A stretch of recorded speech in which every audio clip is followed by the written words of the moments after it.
Hello, welcome back to the channel. Today we're diving straight into how to build a strategic roadmap in Monday.com, so buckle up.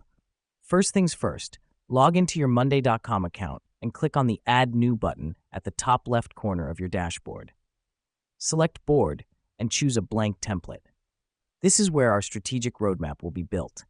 Creating a blank board allows us a clean slate to structure our roadmap just the way we want it. Now that we've created our board, let's title it appropriately, like 2025 Strategic Roadmap.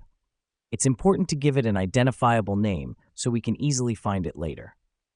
Next up, let's create the necessary groups. Groups are essentially categories that help us organize our roadmap. Click on Add Group. Name it, for example, Q1 Goals, and repeat this for each quarter of the year.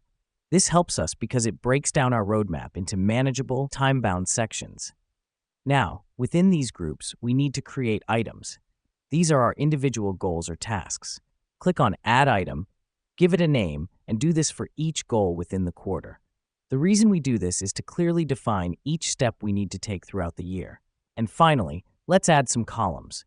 These will help us track progress, assignees, deadlines, and more. Click on Add Column, select the type you need, and label it accordingly. For instance, we might want a status column to monitor progress and a people column to assign tasks. Adding columns like these gives us a clear overview of who's doing what and how far they've come. Let me explain why this matters. A well-structured strategic roadmap not only sets the path for your organization's goals, but also helps you monitor progress, ensuring everyone is aligned and on track. And there you have it. In just a few steps, we've built a strategic roadmap for 2025 in Mon.com. Remember, the key is to keep it clear, organized, and regularly updated. Until next time, happy planning.